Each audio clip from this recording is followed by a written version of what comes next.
Hello guys, welcome back. Tommy T here in Pahrump, aka Kilo Delta 6 Sierra Bravo Romeo for my ham buddies, either on Facebook or YouTube.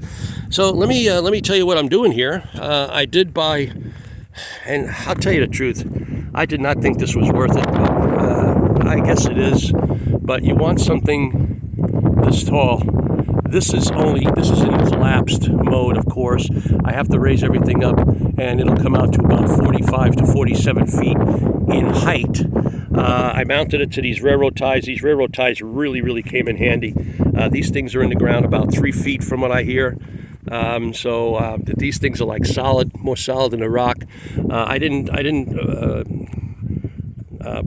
This is only temporary. This is going to go through the actual mast, and these are in there with the reason I added these lag bolts are probably a little bit too long for my liking, and I couldn't go in anymore. It felt like these railroad ties were going to explode. Every turn I took, I heard the wood crack. So I decided not to go in as deep as I thought I would have to. But these things are so heavy and tight. These L brackets are available at Home Depot, by the way. I did not know you can purchase strong L brackets with holes in them already made. Never looked for them. So these are available at Home Depot. I don't know what I paid for them. I think I paid $6 or $7 a piece, if not, give or take $1. Okay.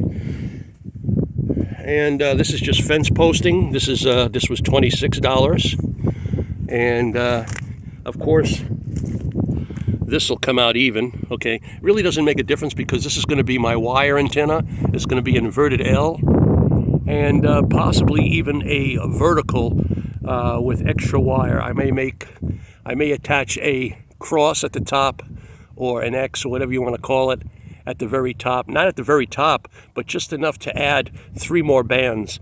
My SG230 tuner will either go here, or I'll mount it below here, and then put the radials down to a plate. Actually, all you need is 1 wire with the SG230 tuner, but I'm going to add about 20 or 30 radials for the different bands, and then obviously radials as long as I can put them.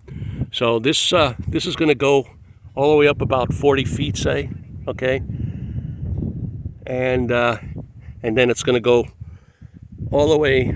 You're not going to be able to see it. There's a little pole stuck in the ground. It's about a 10-foot, 12-foot pole out there. It's definitely a lot longer than I need, so I'll have some spare wire. And the reason I did this with a tilt, I actually thought with this fully extended all the way out that way, I had it extended, and I thought I could, walk it up by myself and then tilt it. But it could be the wind, but it was very heavy, and my back was killing me. So if I can't walk it up and tilt it up the way I wanted to, that's the reason for this setup. Then what I'll do is I'll just leave it like this, and I got my step ladder. I'll just have to extend the poles one by one, which is no big deal, but I wanted it to be a little easier. But walking it up, I found, I guess I'm getting a little too old, guys. I used to be able to lift just about anything. Now, getting in my 60s, I guess it's just a little harder. Either I'm getting weaker, or the material's getting heavy. I think it's just the opposite. I think I'm getting weaker as I get older. So, let me tell you what I did this morning here.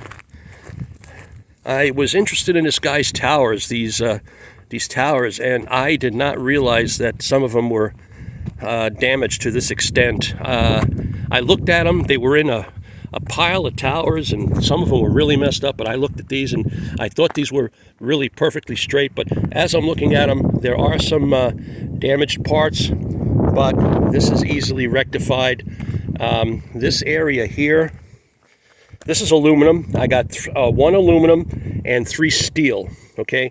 But 1 aluminum, you can even see it right in this area here, how it's bent.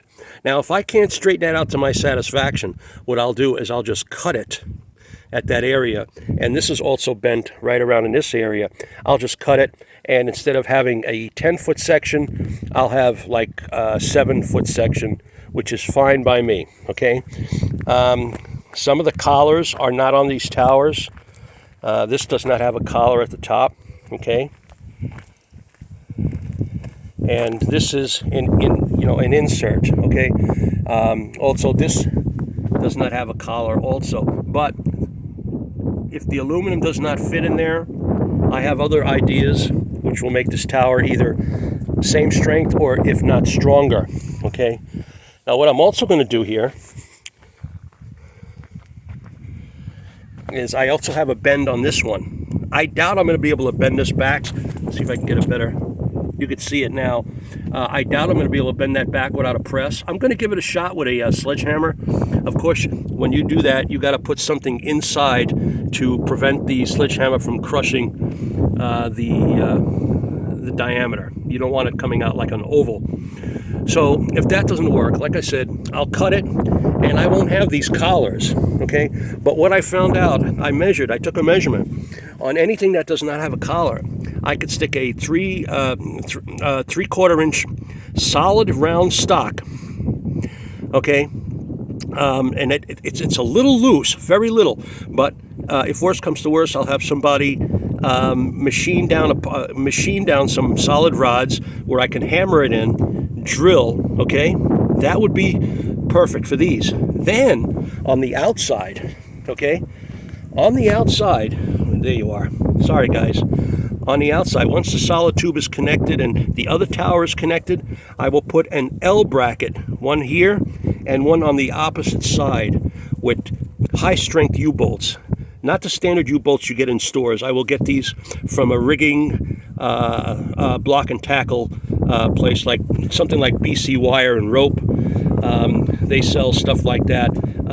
It would be extra heavy duty U-bolts, possibly grade 8. And that will probably make these two pieces stronger than the original manufacturer. So these are just a couple ideas I have. So these are not going to go to waste, believe me. So, and if I find I can't use these to my satisfaction, I will sell them. Maybe somebody else does have other ideas. Luckily, the aluminum is beveled here where it would slide inside the steel. I already checked that out. But like I said, this is the area here that's also bent. So like I said, if that does not work, and to my satisfaction, where the tower is either cocked or I can't even line it up to put it together, I'll just cut out whatever's bent. It looks like it takes a bend right here. So I'll just cut right here, okay? And then insert the solid 3/4 inch round or whatever I have it machined to, and then put the L brackets on either side with U-bolts, and that will connect the two sections, okay? So it's slowly but taking shape, guys. This is going to be for my 40 meter 2-element homebrew beam. I have a G800 rotator, and the plates I can get, the rotor plates and everything I can get later on, and then I got to figure out how to make a hinge. There's no way I'm going to put this in and walk it up. I'm not going to climb a tower, not at my age. Oh, this will hold me, believe me. This thing, I don't even know what these are. I don't know what towers these are. I don't know if they're Ron or a U.S. tower. I have no idea. I really don't. There's no name. There could be something, unless somebody knows something that I don't know. Maybe there's a serial number on each of these legs that maybe I could look for. I'm going to do some research myself. But if I can get about 30 to 35 feet plus my antenna mast, I can get anywhere from, close to 35 to 40 feet total height, and I'll be happy. I'll be perfectly happy with this. How much do you think I paid for this? You put it in writing. Tell me what you think I even paid for this, okay? So 4 pieces. 2 are steel, 1 is aluminum, which will go at the top. And of course, I got to make a tilt plate or buy a tilt plate. I've been pricing them. They're very, very expensive. And money's tight right now because I'm not working like I was about a month ago. I got a few jobs rolling in, but hey, money goes out as soon as you stop working. Money goes out like water. Okay.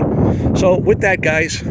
Oh, by the way, This is being replaced by the MFJ, I think it's 1998 remote tuner.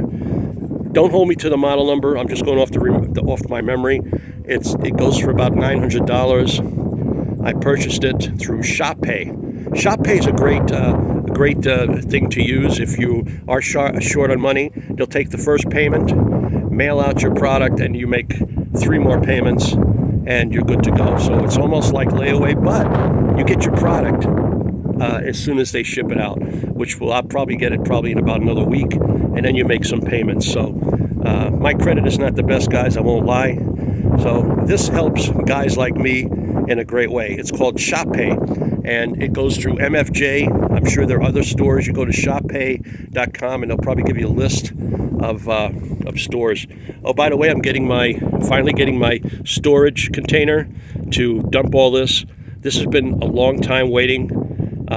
It's starting to warm up now, so I'll finally be able to clean all this up, and then I got to build myself a little deck because of the floods that are going to probably be coming here very, very soon. That's about it for now. So everybody take care, and I'm going to work on the antenna tomorrow, the vertical, and once I get the vertical all set up, I'll also when the new MFJ remote tuner comes in, I'll just switch it out, and then I'll use this tuner for a band, or maybe even possibly sell it, because this tuner still works like $1,000,000, but you cannot use more than 150 watts. So if anybody's interested, don't go by the looks. It works great. Okay, I could show you the inside, no problem. The board is practically brand new, so we'll go with that. If anybody's interested down the line, you make me an offer. I won't lie to you. The offer's going to be over $200 though. Well, I'll tell you what, $175 or better, and then we can go from there. But I'm not ready to sell it yet, so let's hold on to that idea, and just giving somebody a warning that it may be up for sale.